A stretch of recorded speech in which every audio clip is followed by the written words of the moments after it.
Constructing your life is about much more than just building a bank account. Each week, join real estate entrepreneur and mindset coach Austin Linney as he interviews guests who are constructing their dream lives and impacting the world around them on a daily basis. If you're an entrepreneur or wanting to start a business, or you just want to hear motivating stories of how others have overcome the odds, you are in the right place. And now for your host, Austin Linney. Guys, welcome back to Construct Your Life. This is Austin Linney here, and I have Mr. Michael in the house. How are you doing, sir? Doing great, man. Doing great. How you doing? Was it Dennis? Is it Dennis? It was Building Men? Okay, yeah. He just basically introduces me to anybody that he interviews. So he hasn't done me wrong yet. So here we are. What I like to do with my guest, because in true fashion, we've never met. We had exchanged one text. I like people to kind of start their story where they want to, and we'll kind of see where it goes from there. Yeah, I appreciate it, man. I appreciate being on and connecting with you. I had an opportunity to connect with Dennis, great guy, and we had a lot of laughs, and we're going to reconnect actually tomorrow. So a little bit about me is, I grew up in a Jersey boy, and grew up in like the old school Italian kind of mindset, living outside New York City. And dude, I coach 3 guys from New Jersey, and let me tell you something, bro. I just got back from there. It's a different world, bro. It's its own world. It's its own world, bro. Yeah. Unless you're from there, like it's its own language, it's its own humor, dude. And I'll do you one better. Watch his face. Bro. Watch his face, everybody. I spent most of my time in Staten Island. Oh man. Watch it. I knew it. Everybody would shoot me DMs, and they're like, "What the fuck are you doing there, dude? Get out of there." Oh my God. But dude, I grew up in that kind of drifty mentality of just be pissed off, head down, go make a lot of money. I was always like, yo, everyone's so pissed off here. Mm-hmm. But it like polishes a different kind of mindset and humor, which I appreciate. But living there, I was like, oh man, this isn't for me. So I found a lot of in my 20s, I was being groomed to take over a company, my uncle's company, and making a lot of money and traveling the world and staying in fancy hotels. But dude, like the more and more responsibility and stress I took on, bro, I was just miserable. And I remember thinking in my 20s, like, dude, there's got to be a better way to live in.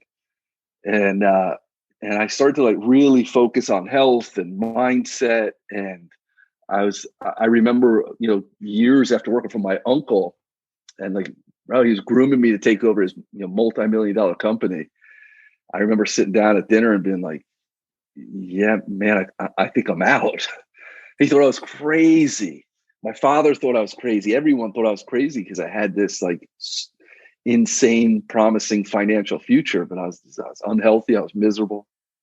And then my late 20s, I started to really recapture my health and really reprioritize mindset and a healthy lifestyle.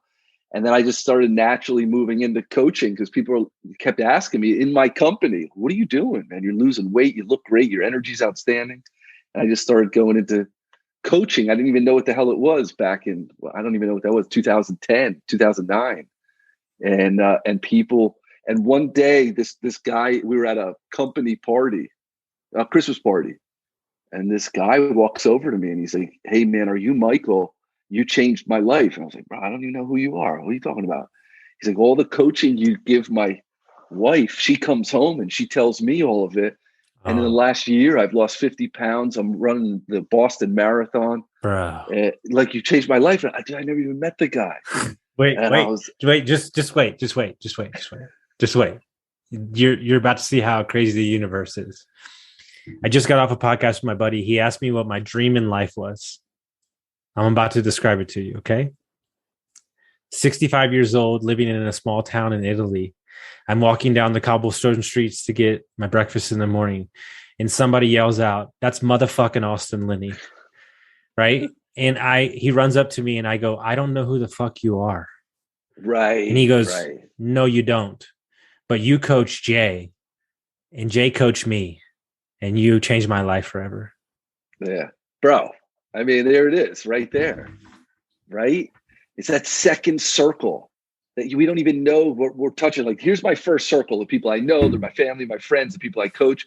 But that second circle, that's a big philosophy I live by. It's like, I never heard anybody describe it like that, dude. That makes me excited. Dude, the second circle is where all your impact is.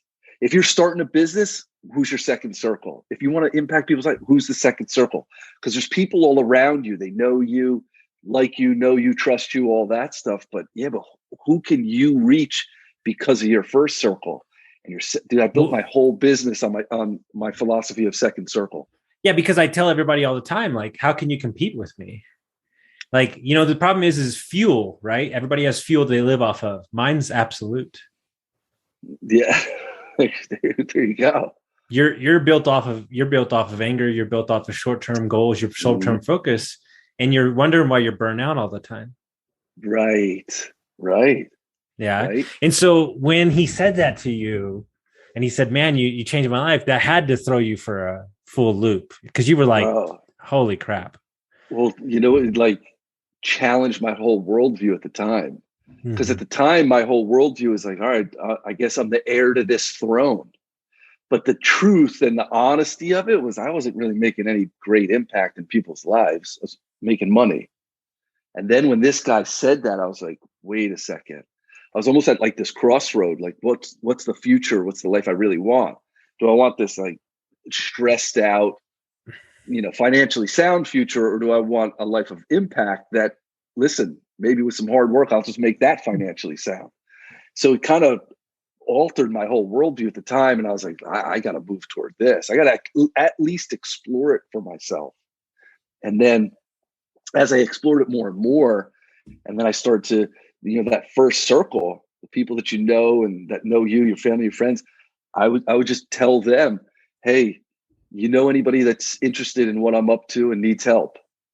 And so I started my whole coaching company, coaching like my friends' parents, friends of friends, their spouses, like people I didn't really know, but people that knew me knew them. And they were like, yo, I vouch for them, connect with them.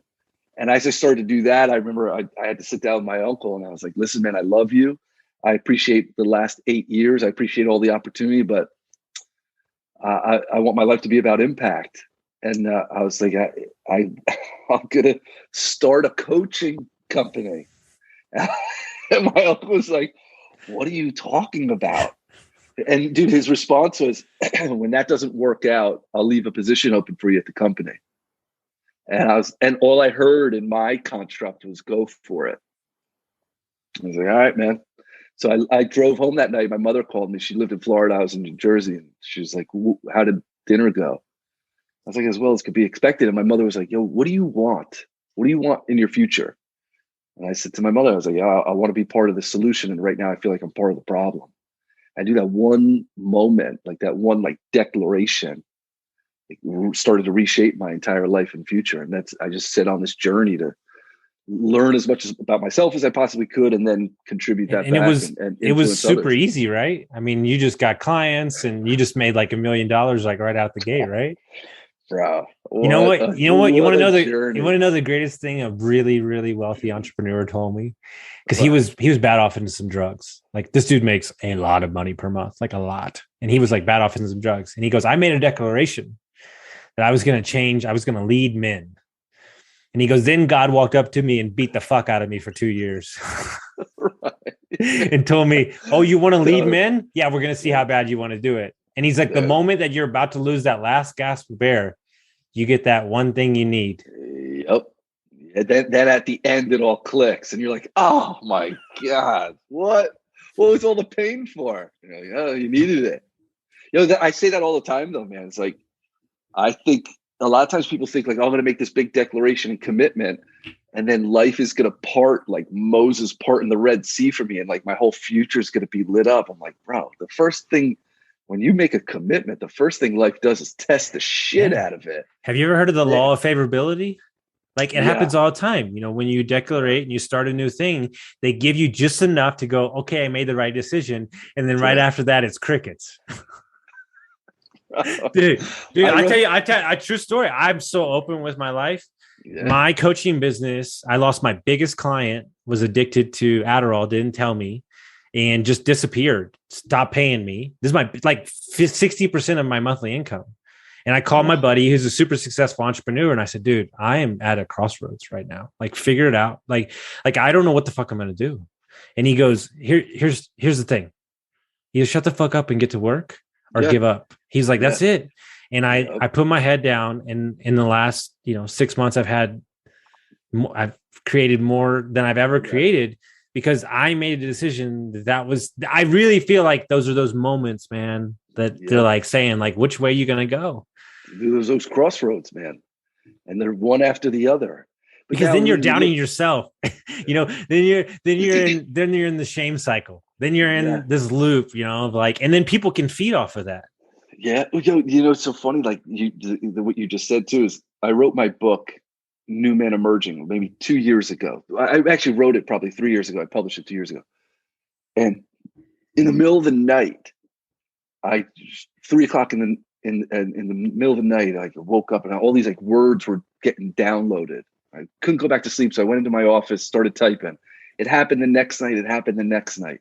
So 3 days later, my wife was like, what are you doing in the middle of the night? I'm like, I don't know.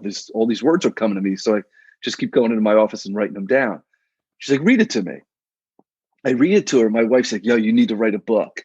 I'm like, I'm not writing a book. Get out of here. So we go to my mother's house that night, which is like an hour north of me. And she's like, read what you wrote to me, to your mom. So I read it to my mom. She's like, you need to write a book. I was like, what are you, nuts? But here's the two most important women in my life saying, you need to write a book. So I was like, you know what? I'm going to write a book. And I said that, and I declared, because I was like, what I'm going to do is I'll just wake up in the middle of the night. Whatever comes, I'll just keep writing it. I don't care. Wake up, I'll walk into my office, I'll go back to sleep. I'll sleep late. So the moment I said I'm going to write a book, all of the inspiration totally evaporated. And I was like, oh shit, I just promised the two most important women in my life that I would do this.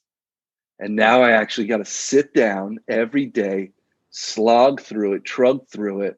And I thought that this was going to be some inspiring, biblical moment of oh, this is how it got produced. And I was like, dude, the majority of it was sitting down when I didn't want to, every day, day after day, at a certain time, whether something came or not, but just every day choosing, oh, this is it, over and over and over again, until the momentum of it was like, all right, now there's something here, about halfway through.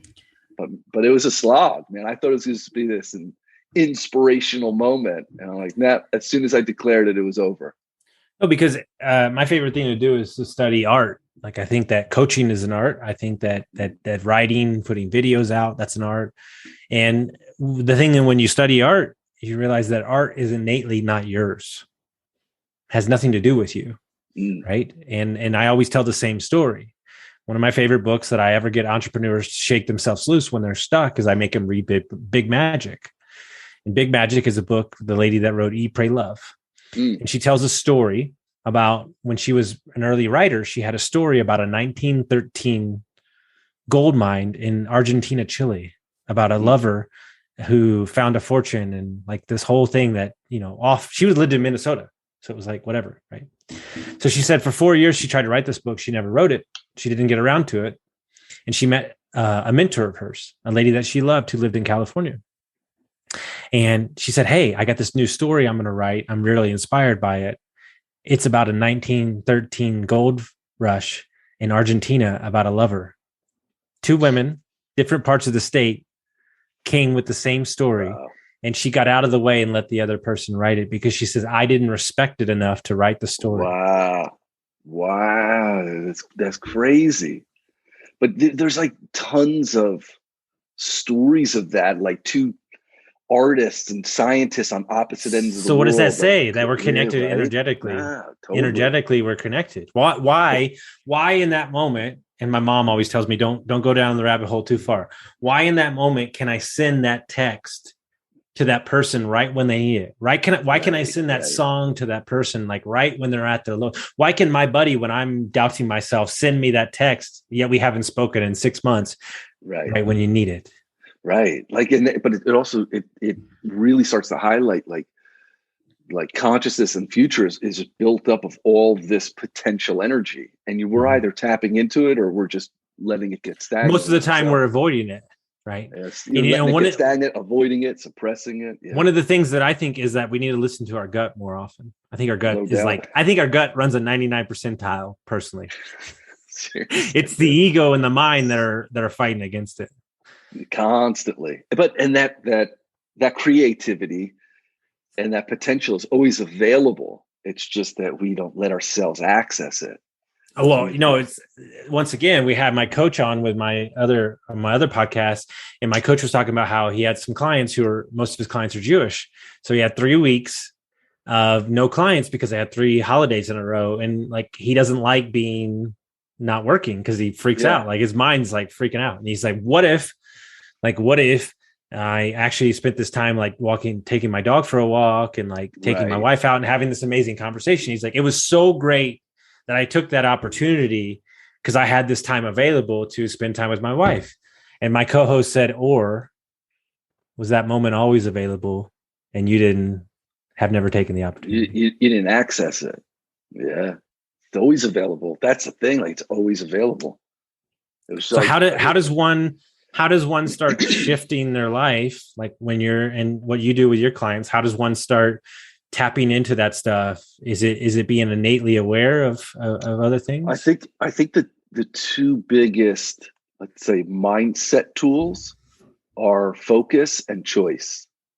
Like, if you take this conversation we're having, like it's accessible, it's available, but what actually has me access creativity and has me access like what this moment actually has to offer? Number one, I have to focus on here and now and what's available. And then I have to consciously choose it. And if I don't consciously choose it, or if I'm not focused on it, then life goes into that like automatic reactivity. I'm just kind of living out old past patterns, habits, and operating systems. And I'm not really connecting to here and now, what's available here and now. I'm just using old operating systems from my history and then just telling the moment what it is through an old lens. What cleans that lens up is like, hold on, let me focus on here and now, and then let me choose something. And I always say, you got to choose something, like a greater commitment, right? Like here, we were just talking about these crossroads in life, like, right? Like, well, here's the thing. What's the greater commitment? The greater commitment is what's going to have us proactively go into an unknown future. Right? That greater commitment is going to have me redesign who I am so that I see through that commitment of prosperity or peace or personal power or freedom or vulnerability or connection. It's going to have me redesign who I am now, because that commitment is going to drive me and draw me into an unknown future, which a lot of people have, framed as scary or fearful. But bro, like, it's life. Like, so Brene Brown, I just finished her book, and she did a study with like 1,000 people, right? And they did a study on the awkward moment, that awkward feeling that you feel, right? And so I went through all of my clients and I asked them, how long do you think that awkward moment lasts? And all of them said 1, 2, 3, 4 minutes. You know how long? 8 seconds. That's it. Right? We just think it's an eternity. Because we've created a society where we no longer will be uncomfortable. We can't. We can't. It's never gonna. You know how you fix the stomach. You know how you actually fix your stomach? By not eating. Holy fuck! Wow, right. What an amazing concept! By not putting shit in your stomach and letting your stomach fix itself. Whoa. Holy! I'm not even a doctor. Yeah. Like, think about it. We've constructed a whole culture around avoiding discomfort. Mm-hmm. When really the discomfort is where growth is. It's where creativity is. It's, well, hold on, like, it's where healing is, like you're talking about. Like, but if I'm never allowing myself to be uncomfortable, like, I'm actually stunting my own growth. Like, go ahead. Sorry. I love the idea around, incredibly successful people from average, like they're not, it's not that they're exponentially brilliant, smart, dude, I tell you what, at all. Dude, I have interviewed billionaires. I have spent time, my mentor, who I'm in his hotel right now, is a millionaire at 27. I've spent many weekends with these guys. And he gave me a gift when I flew across the country for a 15-minute meeting 2.5 years ago. He gave me a gift. And it changed my entire life. We were sitting down. He looked me dead in the face within the first 2 minutes and said, "You and I are no different. I just got started with better people around me and sooner." That's it. Yeah. That was the moment that I took everybody off the pedestal and said, "You have it here. Let's go." Right. And there's, I think the people you surround yourself with, critical, and also our relationship with discomfort or failure. Well, it's not. Well, actually, I think failure doesn't even exist. Well, it's an interpretation, but it's the same. It's the same concept of everybody loves labels. Yeah, like you can't just walk around and say I'm a helper of people. You'd be like, fucking great. So is the fucking homeless guy on the street. You got to say I'm a life coach because that gives me some sort of status in the community that allows me to leverage people to hire me. You can't just say like, "Hey, I go fucking change people's lives." That's not a tagline that people. I get it. But what I'm saying is that the interpretation or the relationship with failure is a major filtration of people. Some people are like, I will avoid it at all costs. I'll avoid discomfort. I'll avoid even the possibility of falling short and messing up. And the most successful people I know are like, "No, bring it on. Okay, I learned from it."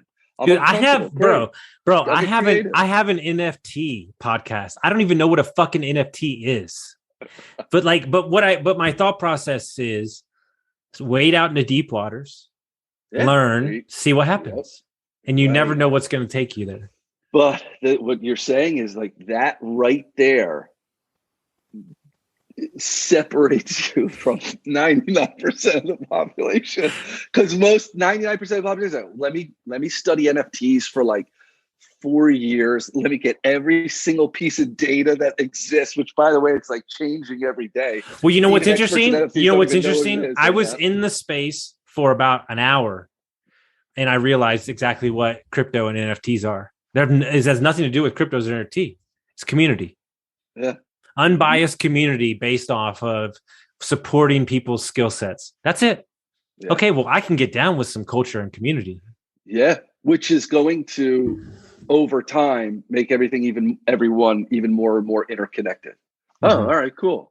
Well, you live in Miami. I think you live in Miami. I think Miami's a really good display of that. Like Miami is like, dude, we don't really give a shit what you look like, where you came from. Like, just hang out, catch the vibe, and we're good, bro. Yeah, and we're good, as long as you stay. We're good till you leave. Yeah, man. There's another group coming in right after you. Yeah. And so when you create that momentum, and I wonder, and I don't know, how successful you've been, but do you ever think about what your life would have been if you would have stayed at your uncle's company? Oh man, I think it's natural for our minds to compare, and I think of that sometimes. But one of the biggest things that I default to is like my worst day now was my best day then. When I'm honest about it. I realized that, I grew up, like I said, I grew up in New Jersey, but financially we were never sound growing up. We were like the family whose lights were always getting turned off. Like father was always underwater financially, talented, but not a very, good businessman. And so when I had the opportunity to make money in my early 20s, like I was not on solid footing. So I look back and I'm like, I used a lot of that for identity and self-worth. And here I was, when I was young, I didn't come from money. And then in my 20s, driving a Mercedes, owned my own home, traveling the world, vice president of the company. So a lot of it fed my identity, but none of it was really like deep, impactful work that was like meaningful to me. So when I look back, I was like, yeah, it fed an identity, but if I had stayed there, I just think I would have kept going deeper and deeper down like that emotionally isolated road. And I think my health would have suffered, and I probably would have been incredibly stressed out and miserable and kept having shitty relationships. So I think for me, that moment of discomfort is what really ignited the necessity of my courage. Right? Like here I was at this crossroad. I was like, I could kind of see where my future's going here. Because my uncle, although he was like my father, I love him to death. Not a healthy guy. I was like, okay, that's kind of my future. That's the trend. That's at least where I'm trending. And then I was like, well, here's this unknown future that really, like you said, my gut, my heart, my instinct is really pulling me toward. And it really required, in that moment, like I get to be courageous right now and to step into that unknown. And by doing so, I'm like, oh my God, thank God.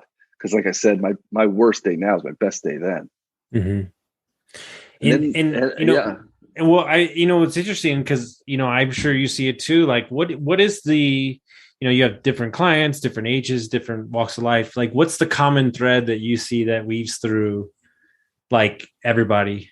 Like, is it lack of a certain thing? I think for who I work with like a lot of stressed and overwhelmed, successful men.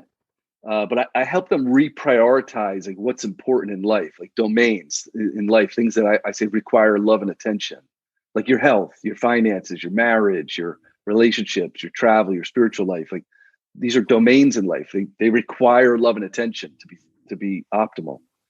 And I think one of the biggest themes that I work with is people that have gone after, let's say, success and an accomplishment in, let's say, their financial domain, but other domains are, struggling or non-existent. So I think there's this lack of harmony between, okay, all the domains of my life are harmonized and they all get love and attention. And I know when to work and I know when to shut it down and take a walk with my wife. And like you were saying with your coach with his Jewish clients, like knowing what that harmony is. And I think for a lot of the clientele that I work with, especially men, we're so conditioned in our cultures, like just go succeed. And then once you succeed, that's going to fix everything else. And I'm like, oh my God, it's so deeply conditioned into us that we're like, and it's been proven ineffective over and over. No, we're really good. And I am like the king of seek and destroy, but I cannot hoard.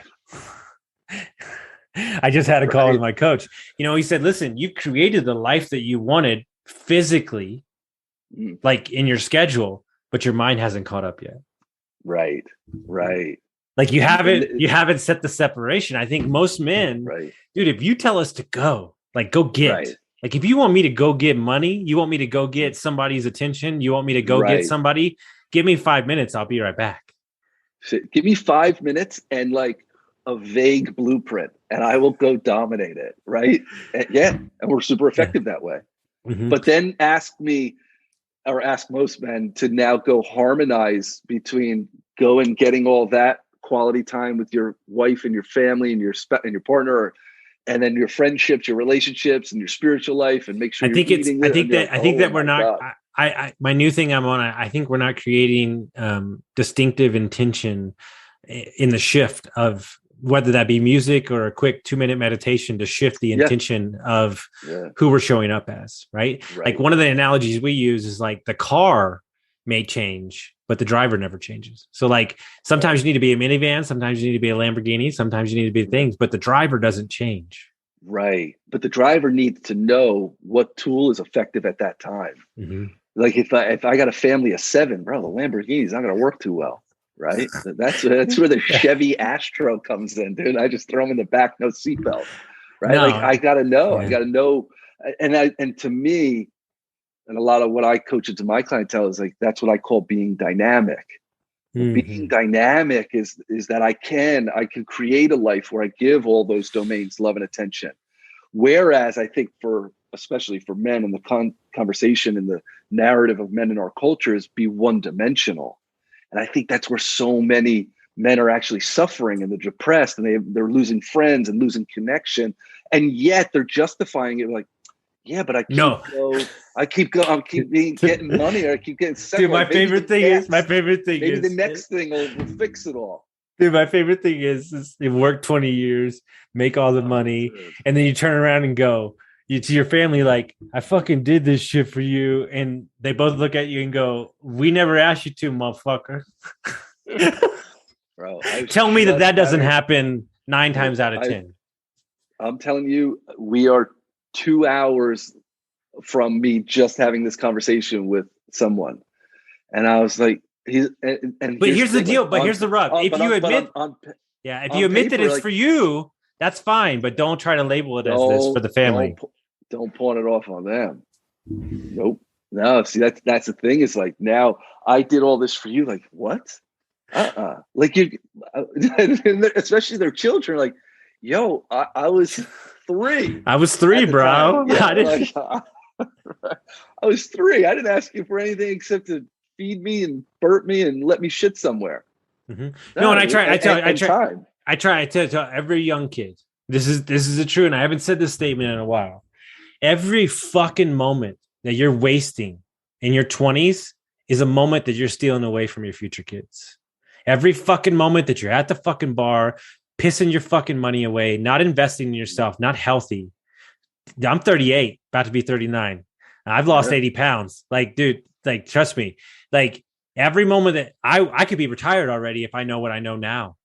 Like, every moment that you're not investing, get started early and get started on yourself as early as possible. Because I can't tell you, and I'm sure you go through the thing, I meet on a weekly basis 5 to 4 50-year-olds that would give their right arm to be able to be present for their kids, but they didn't get started but 3 years ago. Oh, you froze there for a second. They would give their right arm for what? I mean, 1 million 50-year-olds that would have died to start investing or learn about personal development 4 years ago or 20 years old, so they could actually spend time with their kids. But no, they're trading time for money. No doubt about it. I hear it all the time, man. All the time. And it's, I think it's that, that myopic tunnel vision of like, it'll all work out, with, like you were saying before, is like that lack of intention, that lack of focus of really deliberately creating that life that you want. But again, I think what gets us out of that reactivity is consistently prioritizing those domains in life, because that's what's gonna create that trend. Like, I wish I knew, or I wish, like you're saying, like I was investing earlier financially. I wish I was investing more in my relationships, or I wish I was investing more in, like, that, of course, man. But had I done that, think of the trend that would have created, rather than being one-dimensional, the dynamicness. So that's what I coach a lot of the men that I work with on. And ultimately, at the end of the day, I was very guilty of it too. Like, a large portion of what you're working towards is not even for you either. Like, it's for, is my dad going to give me the validation I'm seeking? Like, hey, guess what? Probably fucking not. Like, I have the most awkward relationship with my father for going on 22 years right now. And, Angelo Cisco, who's a really good friend of mine, I was on his podcast in California, and he said something to me that really set me straight. He said, large portion of adults, especially men, never graduate the relationship with their parents. Right. You're 45 years old and you're still acting like you're 16. I was having this conversation with someone just a few days ago, where when they're honest, they'll actually see that the majority of their decisions, actions, choices are actually to please their parents from like the hero status from when they were young. And I was like, listen, you got to get honest about the season you're in now. You want autonomy and power and personal agency. Like, you gotta graduate. You gotta. Do you know my Kyle father passed away? Go ahead. Sorry. My father passed away in 2015, And I remember someone before he passed away, he had pancreatic cancer for 8 years, which was like a miracle, right? But it changed my relationship with my father. And I remember someone once said to me, like, listen, you're making these moves in your life, and you're adjusting your future, and it's going to require that you possibly disappoint your uncle and possibly disappoint your father, but you've got to your father's alive, but you almost got to live like your father has already passed on, and give yourself that freedom to make choices as your own man, as your own man, and let your father have his opinions about it. But you've got to do that while, and I did it while my father was still alive, and it altered my entire relationship with my father. If your father was the man that you want him to be, you wouldn't be the man that you are today. No doubt about it. I mean, dude, like Kyle C, it's so funny that you said that story. Kyle C said, Kyle C is one of my favorite dudes. And he said on Impact Theory, if my mom wouldn't have passed away, I wouldn't be the father that I am, because I would be seeking validation from her. Now, look, when they pass away in the moment, that's really hard to explain. But when you get some distance from it, realize that until you step into the full power of who you are, you're giving it to somebody else at all times. Totally. Yeah, you're outsourcing it. Yeah. You're just outsourcing power.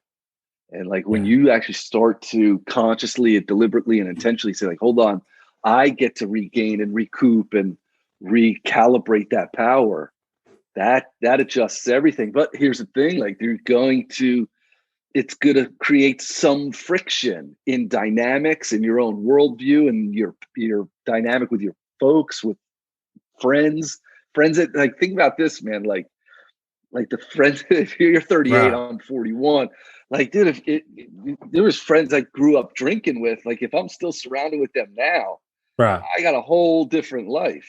Dude, let me tell you something. Getting sober is not the hard part. It's showing up in your friend circles as a different human and them going, whoa, motherfucker. Yeah. You're the drunk. Like, what the fuck? We didn't approve of this. We didn't approve of this. No. You know what I had some guy tell me? And thank God I've done so much personal development. I had an old boss tell me, still stuck. It's still there. I don't give it any weight. But like 6 months into me sobriety and I lost like 40 pounds, he sent me a DM and go, I like Fat Austin better. Oh, yeah, man. And I'm like, you know what's interesting though? And this has been the hardest thing for me. I've had men get aggressive in my face. Like fucking, I'm talking about guys that scare me, like big motherfuckers that had a little too much to drink and got really fucking, like, I was nervous, like seriously. Right. And if you take some distance from those interactions, I realize they're actually pissed that I can be sober. Yeah.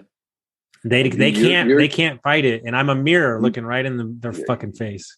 But you're a mirror that's challenging their behavior and their whole operating system. It's like a simple axiom of, like, no one's a meat eater until a vegetarian walks in the room, right? Like, no, because nothing checks the behavior.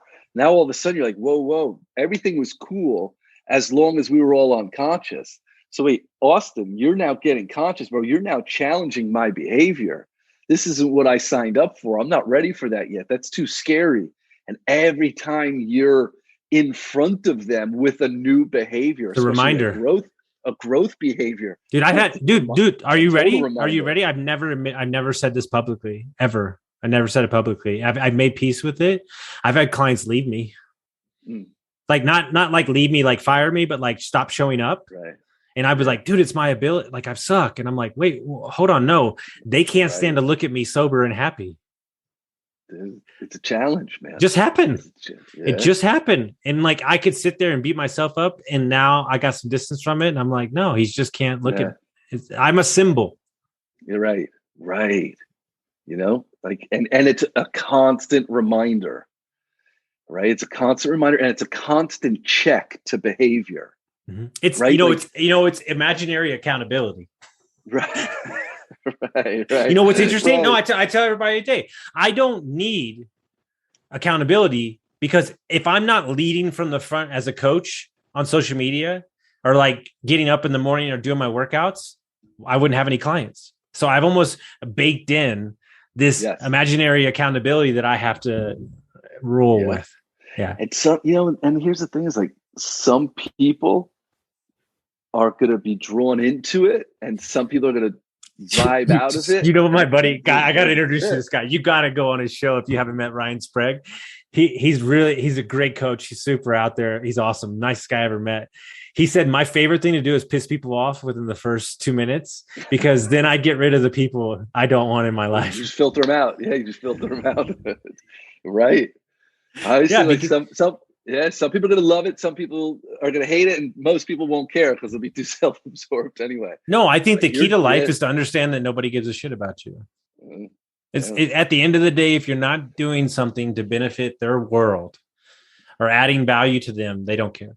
They really don't. And the times that we spend, like you and I are having this conversation right now, but we're not thinking about if somebody's going to hear it, a day from now, a year from now, who they are 2 years from now. They might show up different. It might sound different to them. Like you read the same book 4 different times, but you're a different person each time. Like that's what people don't like. Remove your self-judgment because it's all relative. Right. Like I could just, like I tell, I used to work in the music business, and like my favorite people to make fun of are like artists sometimes, because they're so on their high horse with their fucking art, and I'm like, how about you establish yourself first before you start dictating terms? Right. And I'm like, after you've mastered the game for 10 years, then you can stand on a stool butt naked and sing whatever the fuck you want. But there's a game that you have to kind of play a little bit, to kind of earn the right to say what you want to say, right? Per se, and you can say what you want to say all the time, but don't be upset that people aren't listening because they don't like what you're having to say. Indeed. Yeah. But I think there is a validity in what you just said. Is like, we get to earn that right. But I think the most effective way to earn that right is through integrity and humility and leadership, like you're saying, and having that personal and imaginary accountability, because that really bakes in a man's character. And I think people are drawn to that. They appreciate that. They respect that. And that it's baked in. Then whatever platform or creativity or art that you have, that just becomes like a voice piece to the man's character. But if you're not actually strengthening and making your character foundational, I really could care less what your art is or what you're preaching, because it's not even it won't even matter. Guys, rewind that last 2 minutes. He just gave you a master class in being yourself and how people are attracted to your brand. Yeah. The greatest compliment I've ever gotten in my entire life is you are your brand. You're your brand, man. Yeah. Like if that's what you're seeing from a third party point of view, then I've done my job. Totally. Yeah. Talk about crazy. I just got that compliment this morning. And I don't know. Bro, at 10 a.m. this morning, I was on an exit call with one of my clients from one of my programs. And he was like, one of the best things I think is your brand. I heard you on a podcast and I spent 12 weeks with you. That washes over you, right? Like, I was like, well, I must be doing something right. You know what's interesting? When you're really doing good, that comment. And then this is the second one I've decided. This is when you've reached a new atmosphere. When the wife of your coaching client is texting you, thank you.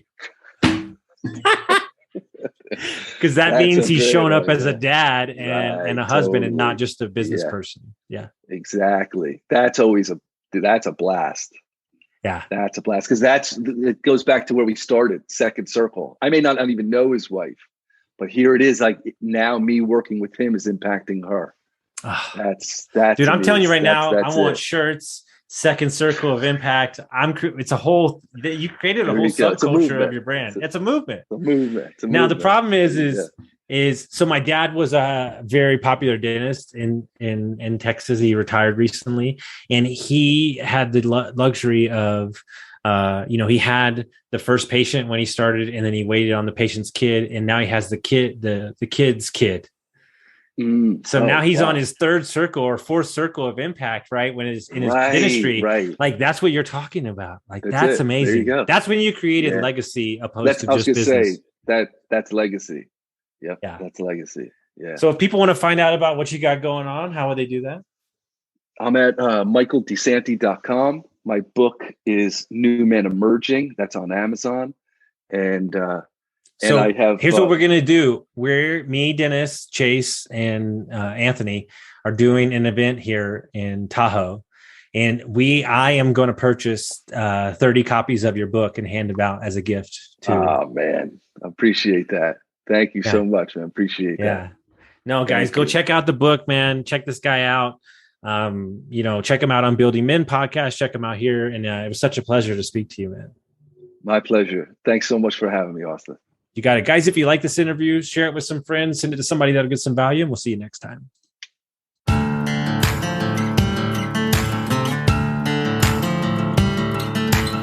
Thank you for listening to Construct Your Life with Austin Linney. If you enjoyed this episode, be sure to rate, review, subscribe, and pay it forward by sharing with a friend.